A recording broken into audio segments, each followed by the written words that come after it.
Captain Jake Morrison floated through the quiet halls of Deep Space Station Omega-7. The station spun slowly around Mars, far from Earth's busy cities and crowded ships. Here in the darkness between worlds, Jake and his small team listened to space itself, hoping to hear something that would change everything. Jake had been doing this job for 8 years. Every day was the same. Wake up, check the equipment, scan the empty void, go to sleep. The scientists back on Earth said they might find alien signals someday, but Jake was starting to doubt it. Space was too big and too quiet. He pushed himself down the metal corridor toward the communications room. His boots made soft clicking sounds on the floor. The station was old but well built, with thick walls to keep out the cold and radiation. Red lights glowed along the ceiling, casting long shadows everywhere. Lisa Parker was already at her station when Jake arrived. She sat in front of dozens of screens showing wave patterns and numbers.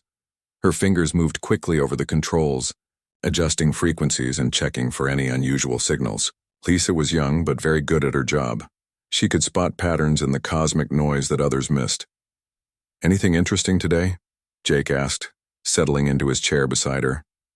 "Same old stuff," Lisa replied without looking up. "Some pulsar, signals from the Eagle Nebula, solar wind interference, and the usual radio chatter from the mining stations. Nothing new." Jake nodded. He picked up his coffee cup and took a sip.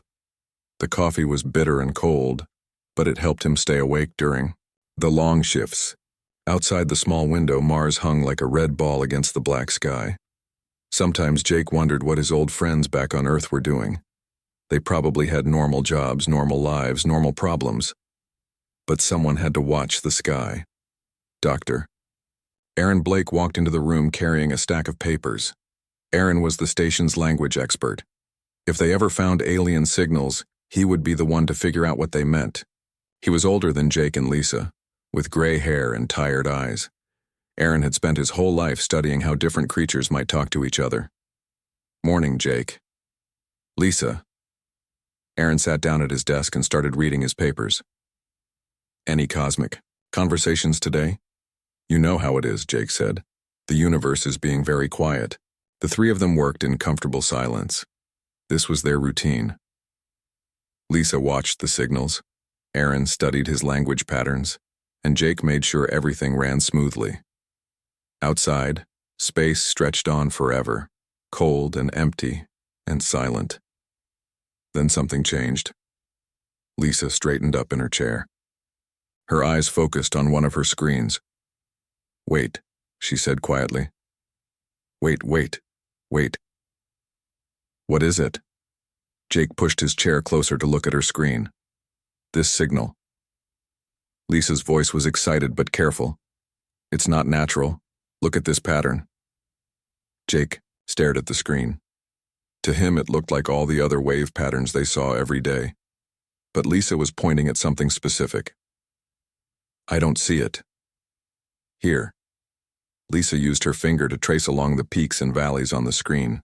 "See how it repeats? And these numbers here? This isn't random cosmic noise. This is structured. This is made by something intelligent." Aaron dropped his papers and hurried over. "Show me." Lisa played the signal again.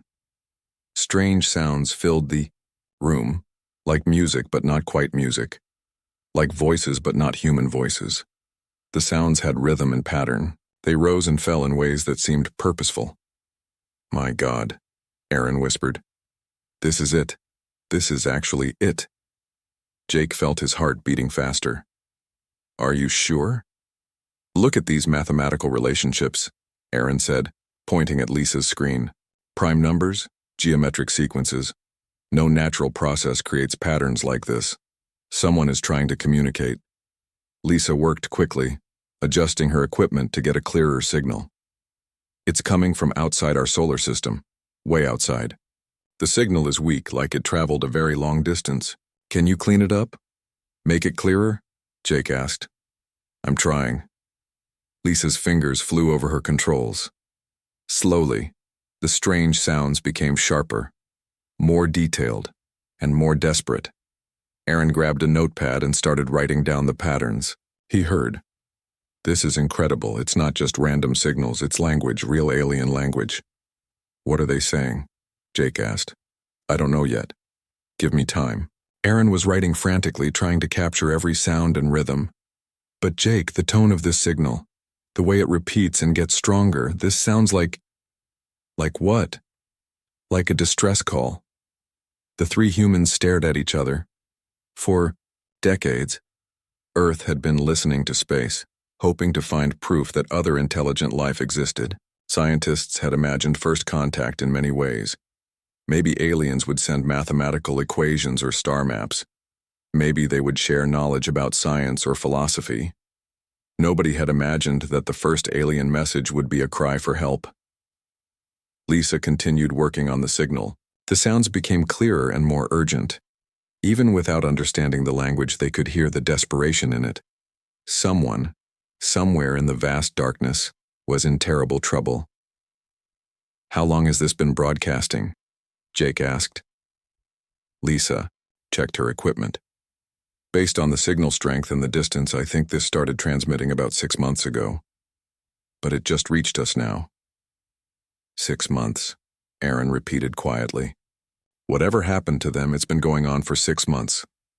Jake made a decision that would change everything.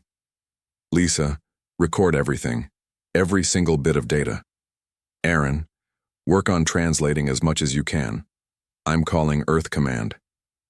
Jake, are you sure? Lisa asked. The protocols say we should verify and study any alien signals before reporting them. Look at those patterns, Jake said, pointing at the screen. Listen to those sounds. Someone is dying out there. We don't have time for protocols. Jake moved to the main communication console and began setting up a priority transmission to Earth.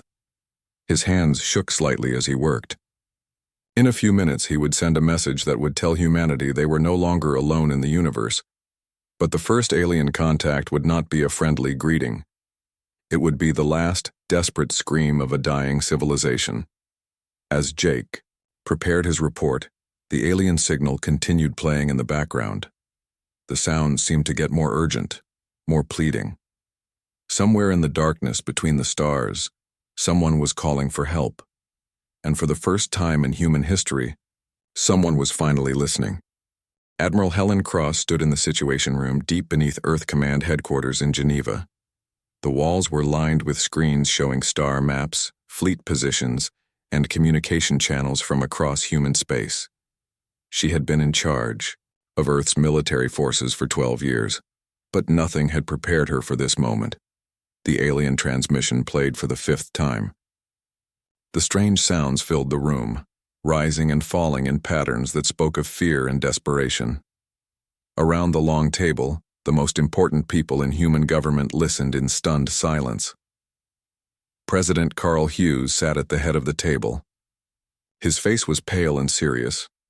Next to him, Defense Secretary Nina Rodriguez took careful notes on her tablet. Scientists, generals, and political leaders filled the other chairs. Everyone understood that this moment would change human history forever. Dr. Aaron Blake had arrived from Mars just 6 hours earlier. He stood near the main screen, pointing to charts and diagrams that showed his translation work. His eyes were red from lack of sleep, but his voice was steady and clear. The species calls themselves the Cathara, Aaron explained. Their language is complex, but I've been able to understand the basic meaning of their message.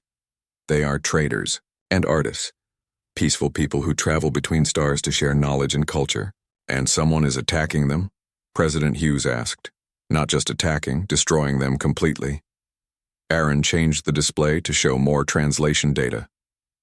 They call their enemy the hegemony. According to this message, the hegemony has been wiping out the Cathara colonies one by one, killing billions of them. Defense Secretary Rodriguez leaned forward. What do they want from the Cathara? Resources. Planets.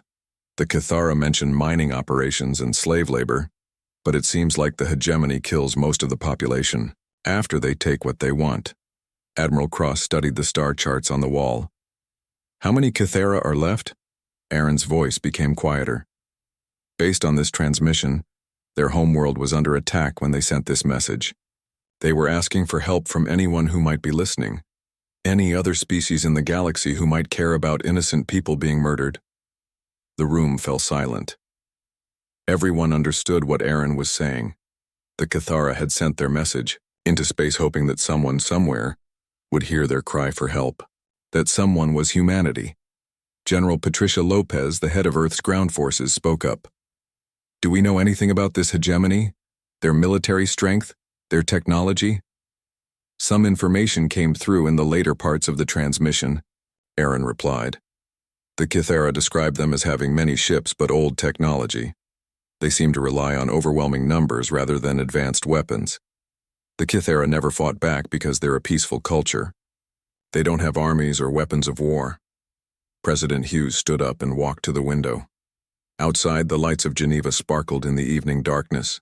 Somewhere up there, beyond the sky, an entire species was being destroyed.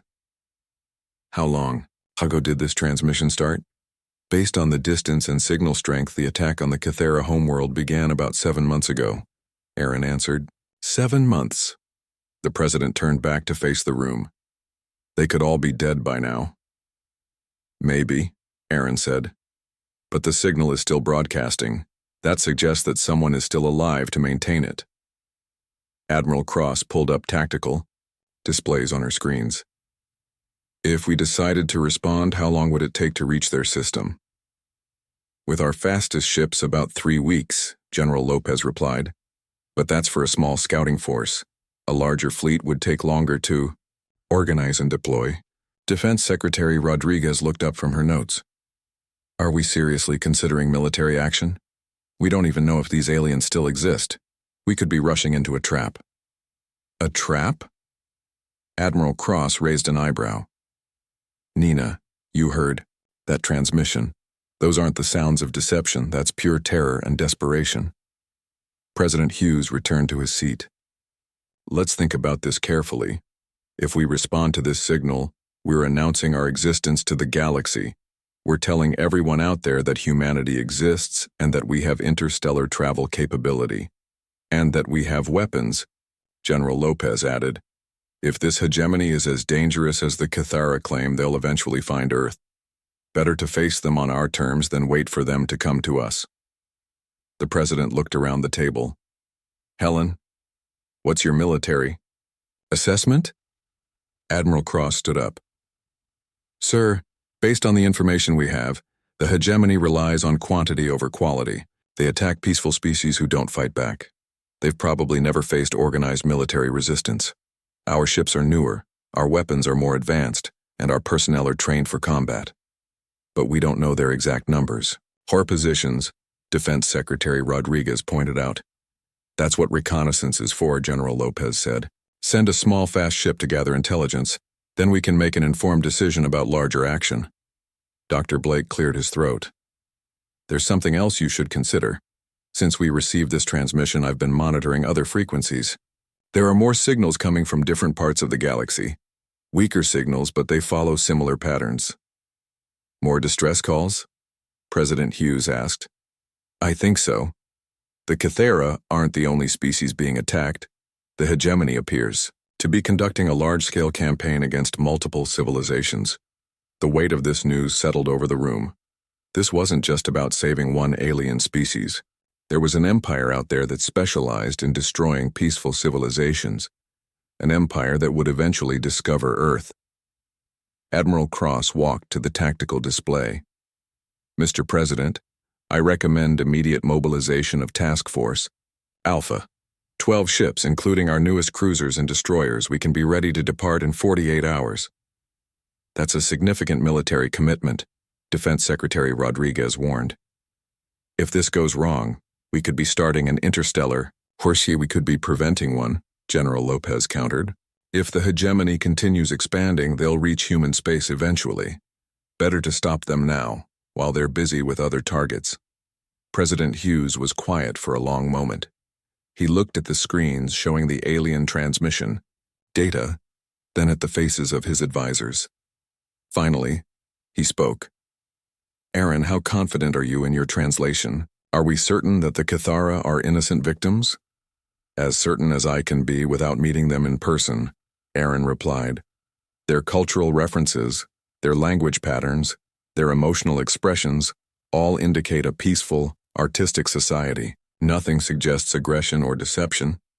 And this hegemony is definitely the aggressor? Absolutely. The Cathara messages describe systematic destruction, slavery, and genocide. There's no ambiguity about who the victims are. President Hughes nodded slowly. Then we have a choice to make. We can hide in our solar system and hope the galaxy's problems don't find us. Or we can stand up for what's right, even if it's dangerous. He looked around the table one more time. Helen, prepare your task force. But this is a rescue mission, not a conquest.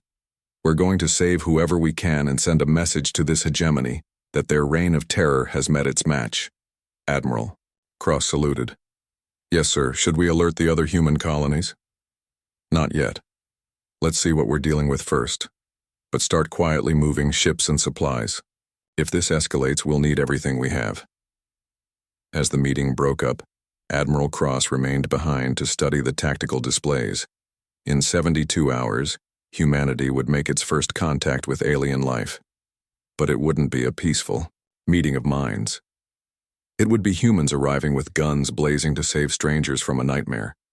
She wondered if the Cathara would even survive long enough to be rescued. But she knew one thing for certain. The hegemony was about to learn that Earth's children didn't ignore cries for help. Commander Rick Tyler guided his stealth ship through the darkness at the edge of the Cathara system. The ship was small and fast, painted black to blend with space. Its engines ran almost silent, and its hull was covered with materials that bent light around it. The ship was nearly invisible, which was exactly what Rick needed for this mission. Behind him sat Lieutenant Jenny Cole, his communications officer, and Sergeant Pete Williams, a Marine scout. They had volunteered for this dangerous job knowing they might not come back. Someone had to see what was happening to the Cathara before the main human fleet arrived. Picking up a lot of radio signals, Jenny whispered, even though no one could hear them in the vacuum of space. Multiple sources throughout the system. Rick adjusted their course toward the inner planets. Through his telescope, he could see lights moving between the worlds. Ships, but not the graceful vessels he had imagined from the Cathara transmissions. These ships were dark and angular, built for war rather than exploration.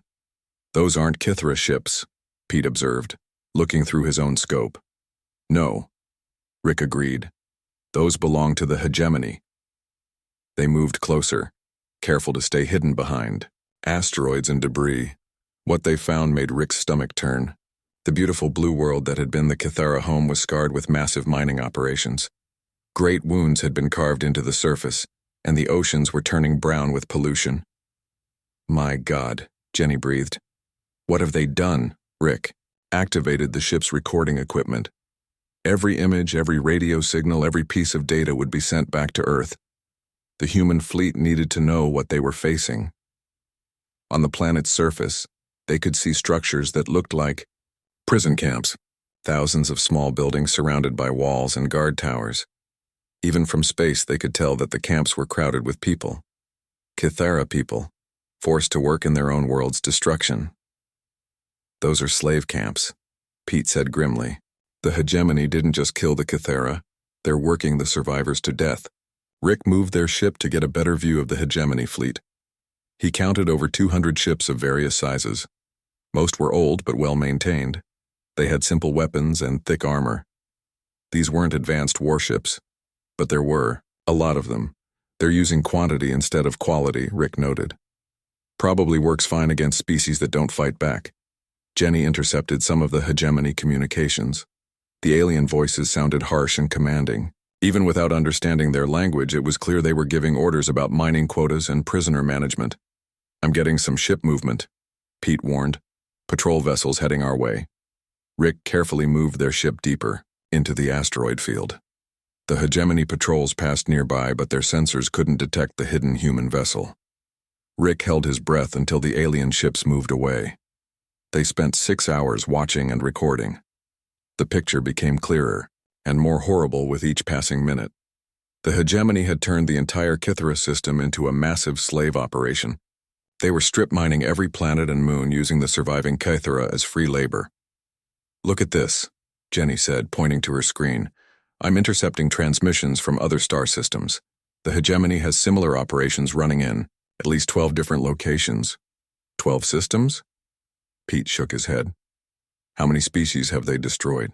Rick was taking detailed scans of the hegemony ships when something caught his attention. A small group of vessels was leaving the main fleet. They were heading toward the outer edge of the system, toward empty space. Where are they going? Jenny wondered. Rick followed them with his telescope. The ships moved to a position near the system's edge and began setting up some kind of equipment. Large arrays and communication dishes. They're building a listening post, Rick realized. They're expanding their surveillance network. This was bad news. If the hegemony was setting up listening posts, they were planning to expand their empire even further. They were looking for new species to conquer and enslave. Rick made a decision. We need to get closer to that listening post. If we can find out what they're looking for, we might learn their future targets. That's dangerous, Pete warned. If they spot us, if we don't learn their plans, they might find Earth before we're ready, Rick replied. They carefully approached the new hegemony installation. The aliens were working quickly to set up their equipment. Rick could see that the listening post was designed to detect radio signals from other star systems. They were searching for signs of intelligent life. Jenny worked to intercept their scanning data. Rick, you need to see this. They're already tracking signals from dozens of star systems, including... She paused, her face going pale. Including what? Rick demanded. Including our solar system. They've detected radio signals from Earth. The three humans stared at each other in horror. The hegemony already knew that humanity existed. It was only a matter of time before they came looking for Earth. How long do we have? Pete asked. Jenny studied the alien data. Based on their expansion pattern, they finish with one system before moving to the next. The Kythera system still has resources they want, so they'll stay here for a while longer. But after that, Earth is next on their list, Rick finished. Rick activated the ship's emergency transmitter. This message would reach the human fleet in a few hours. Admiral Cross needed to know that this wasn't just a rescue mission anymore. This was a fight for humanity's survival. While Jenny prepared the transmission, Rick continued watching the hegemony forces. He noticed something important about their military organization. The ships moved in simple formations with predictable patterns. Their commanders seemed to rely on standard tactics that had worked against peaceful species. They've never fought a real war, Rick observed. Look how they position their ships. No defensive screens, no overlapping fields of fire. They're used to fighting people who surrender quickly. Pete nodded. Our fleet will cut through them like a hot knife through butter. Maybe, Rick said. But there are a lot of them, and they have more ships coming from other systems. He watched a supply convoy arrive from another star system. More ships, more weapons, more soldiers. The hegemony was a vast empire with resources from dozens of conquered worlds. We need to hit them, hard and fast, Rick decided, before they can call for reinforcements. The transmission to Admiral Cross was complete. Rick began moving their ship back toward the edge of the system. They had learned everything they could. Now it was time to get this information back to the human fleet. As they prepared to leave, Jenny picked up something else on the Kythera frequencies, a weak signal coming from the planet's surface. It's another distress call, she said quietly. But this one is different. It's not asking for rescue anymore. What is it asking for? Rick asked. Jenny listened carefully to the alien transmission. When she looked up, her eyes were hard as steel. Revenge, she said. They're asking whoever can hear them to make the hegemony pay for what they've done. Rick smiled grimly as he set course for the human fleet. The Kythera wouldn't have to wait much longer. Humanity was coming, and they were bringing exactly what the aliens had asked for. The human fleet emerged from hyperspace at the edge of the Kythera system, like a storm breaking over calm water. 847 ships of war, carrying the fury of an entire species that had finally heard enough suffering. Admiral Helen Cross stood on the bridge of the flagship UES Liberty, watching the tactical displays update as her ships took their positions. The fleet spread out in perfect formation, each captain knowing exactly what they had to do. This was the largest military force humanity had ever assembled, and it was about to announce Earth's presence to the galaxy in the most dramatic way possible. Captain Danny Rodriguez commanded the assault carrier UES Vengeance, leading the first attack wave. His ship bristled with fighters and bombers, all piloted by volunteers who had heard the Cathera distress calls and demanded the chance to help. Danny had been in space combat before, but never anything like this. "All ships report ready, Admiral," came the voice of Commander Lisa Chen from the communications station. "Thank you, Lisa. Open a channel to the Hegemony fleet." The main screen lit up with the image of an alien bridge. The creature sitting in the command chair looked like a cross between a lizard and an insect, with multiple arms and cold, dark eyes. This was Overlord Vexcaran, commander of the Hegemony forces in the Cathera system. "Unknown vessels," the alien spoke in heavily accented but understandable English. "You have entered Hegemony space without permission. Identify yourselves and state your business." Admiral Cross stepped forward. "I am Admiral Helen Cross of the Earth Alliance Fleet. We are here to liberate the Cathera people and end your occupation of their worlds."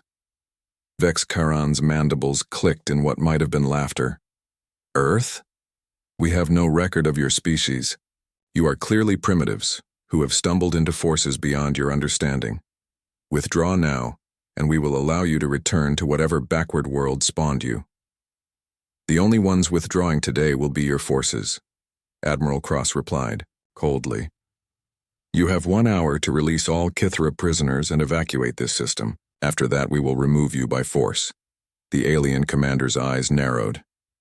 "You dare threaten the Hegemony? We have conquered 100 species. We will add yours to the list." The transmission cut off. Across the human fleet, captains and crews prepared for battle. They had come here to stop a genocide, and the Hegemony had just made it clear they would not surrender peacefully. Admiral Cross activated the fleet communication system.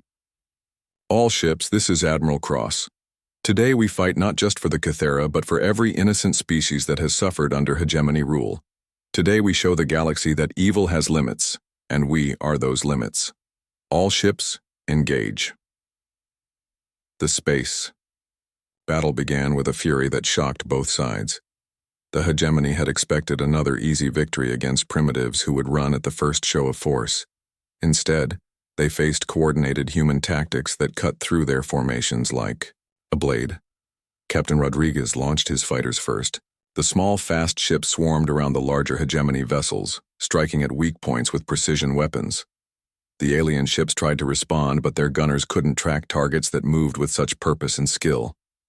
Commander Tony Garcia led Falcon Squadron in a strike against the Hegemony command ship. His 12 fighters dodged between enemy fire, working together like pieces of a machine. Where the Hegemony pilots flew as individuals, the humans fought as a single organism.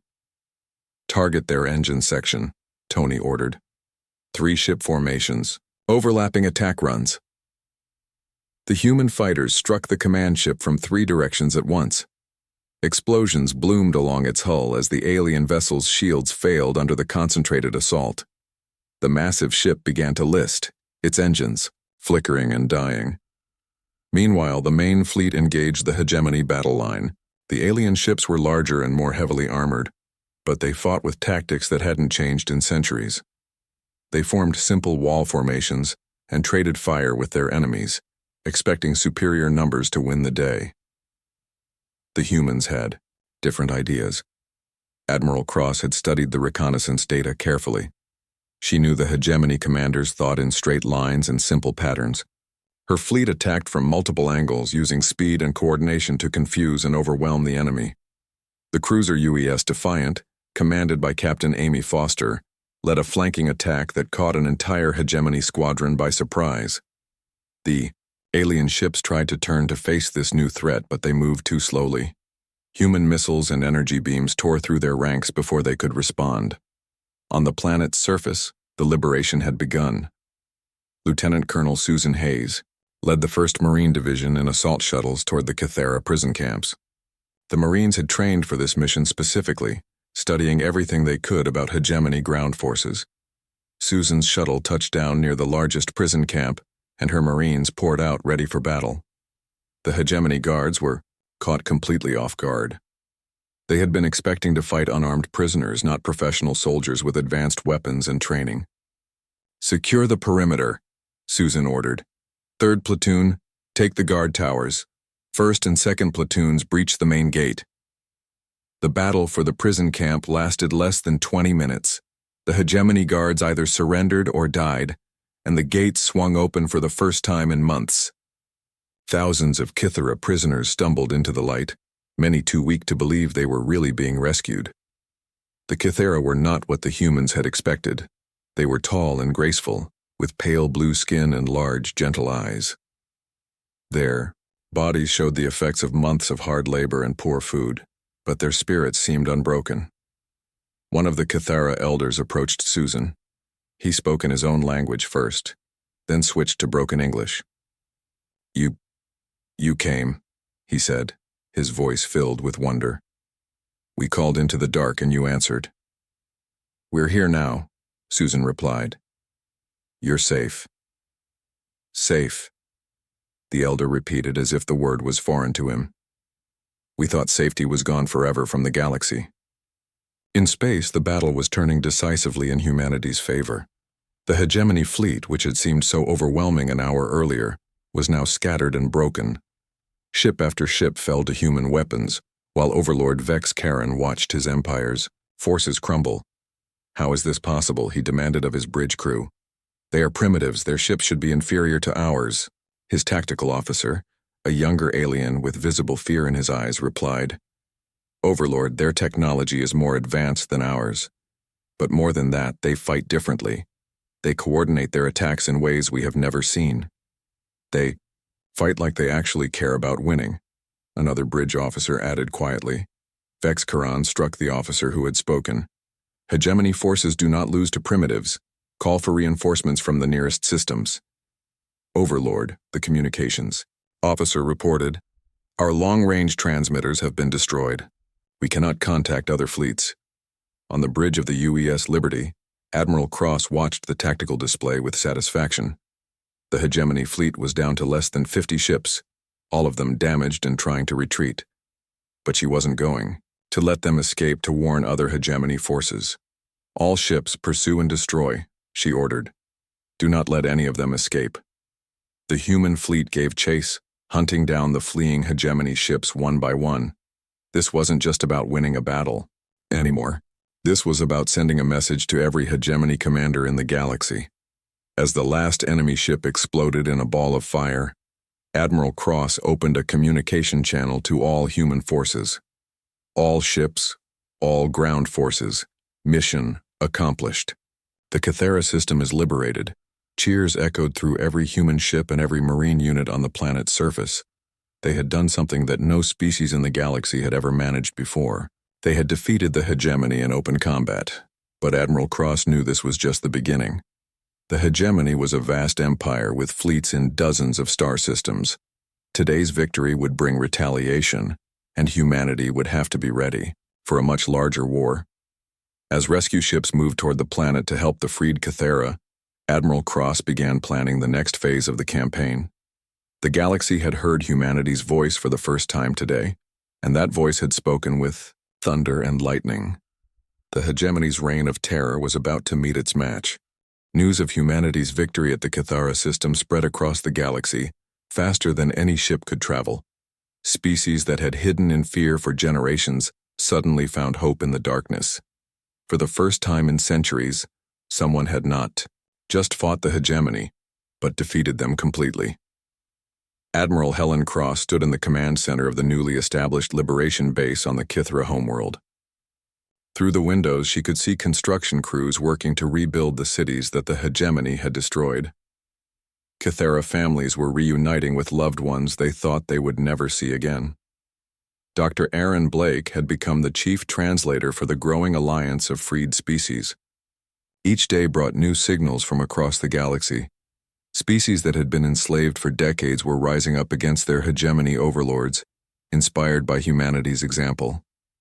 "Admiral," Aaron reported, "we're receiving surrender requests from Hegemony commanders in 7 different star systems.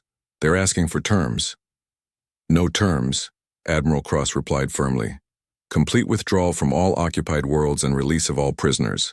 That's the only deal they get. Captain Jake Morrison, who had started this whole chain of events back at Station Omega 7, now commanded the diplomatic vessel UES Hope. His job was to make contact with newly freed species and help them organize their own defense forces. Jake had just returned from the Zilani system, where another species of peaceful artists had been liberated by their own uprising. The Zilani reminded him of humans in some ways. They were quick to learn and eager to fight for their freedom once they realized it was possible. The galaxy is waking up, Jake told Admiral Cross during their daily briefing. These species aren't just waiting to be rescued anymore. They're fighting back on their own. Meanwhile, the human fleet had grown to over 1,500 ships as more vessels arrived from Earth and the colonies. President Carl Hughes had declared a state of total mobilization, and every shipyard in human space was working around the clock to build new warships. But the most important development was happening in the depths of space, where the hegemony's supreme leaders were finally taking humanity seriously. On the dark world of Kronos Prime, deep in the heart of hegemony space, Supreme Overlord Keth Moran called an emergency meeting of the High Command. The creature was ancient even by hegemony standards, having ruled the Empire for over 3 centuries. He had conquered more species than any leader in galactic history. "Explain to me," Keith Moran hissed, "how a species we have never heard of destroyed an entire fleet in a single day." General Vax Thule, commander of the hegemony's western fleets, shifted uncomfortably. "Supreme Overlord, these humans fight differently than any species we have encountered. They coordinate their attacks with precision and use tactics we have never seen." "You mean they actually fight back?" Keth Moran said coldly. "Instead of surrendering like civilized species?" "Yes, Supreme Overlord. But more than that, they seem to be motivated by something beyond self-preservation. Our intelligence suggests they entered the Cathera system specifically to rescue prisoners they had never met." Keth Moran's multiple eyes glowed with anger. "Impossible. No species fights for others unless there is profit involved. What do they want from the Cathera?" "Nothing, Supreme Overlord. They appear to have acted purely out of moral conviction." The ancient Overlord was silent for a long moment. In all his centuries of conquest, he had never encountered a species that fought for abstract principles rather than territory or resources. It was a concept he could barely understand.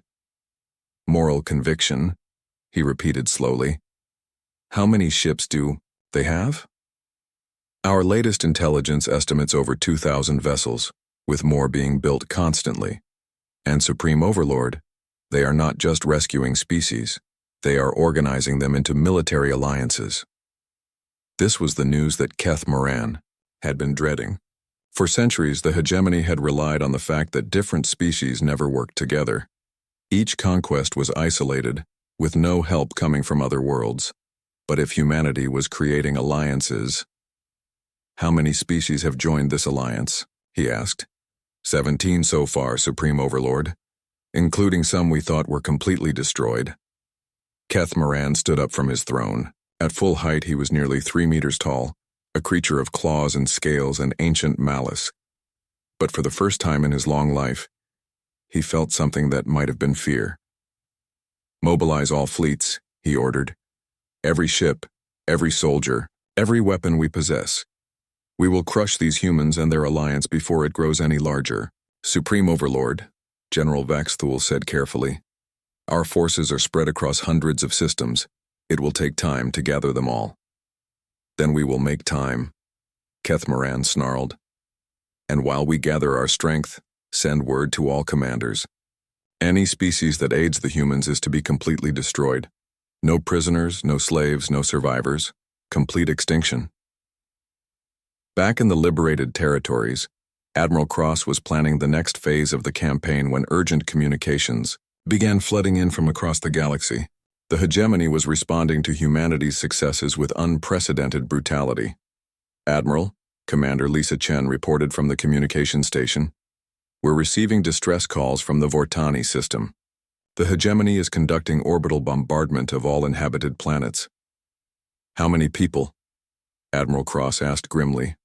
Billions, Admiral. They're not trying to conquer the Vortani anymore. They're trying to wipe them out completely. Admiral, Cross felt rage building in her chest. The hegemony had escalated from slavery to genocide. They were destroying entire worlds, rather than risk losing them to liberation. Prepare the fleet for immediate departure, she ordered. We're going to stop this. But even as the human ships prepared for another battle, more reports came in. The hegemony was conducting similar attacks in 6 other systems. Billions of innocent beings were dying because they had dared to hope for freedom. Dr. Blake burst into the command center carrying a decoded message. Admiral, this just came through on the emergency frequency. It's from Keth Moran himself. Let's hear it. The alien voice that filled the room was cold and ancient, speaking English with perfect pronunciation. Humans of Earth, you have made a grave error by interfering in hegemony affairs. Your species will pay for this mistake with extinction. We are coming for your home world, and when we arrive, we will show you what happens to those who oppose the natural order of the galaxy. Admiral Cross stared at the communication equipment for a moment, then activated the fleet-wide broadcast system. Her voice reached every human ship in space and every human colony in the galaxy, citizens of Earth and all human settlements. You have just heard the hegemony's declaration of war against our species. They threatened to destroy our homeworld because we chose to help innocent people who were being murdered. She paused, letting her words sink in across human space. Let them come. We are no longer the species that sat quietly in our solar system, wondering if we were alone in the universe. We are the species that heard a cry for help in the darkness and answered with thunder. We are the species that taught the galaxy that evil has limits. The Admiral's voice grew stronger, carrying the determination of an entire civilization that had found its purpose among the stars. The hegemony wants to fight us for our principles. They want to destroy us for caring about others. Let them try. They will learn that humanity's greatest strength has never been our ships or our weapons. It has been our refusal to stand by while innocents suffer. Across the galaxy, in hidden bases and refugee camps, on liberated worlds and in the depths of space, the growing alliance of free species heard Admiral Cross's words. Humans had not just given them freedom, they had given them hope. And hope, as the hegemony was about to discover, was the most dangerous weapon in the universe. Captain, Jake Morrison looked out at the stars from the bridge of his ship. Somewhere out there, the enemy was gathering their forces for a final, desperate assault. But Jake was no longer worried. Humanity had found its place in the galaxy, not as conquerors, but as guardians. The distress call that had started everything was answered. But the real work was just beginning. The galaxy needed protectors, and Earth's children had accepted the job. The universe would never be the same.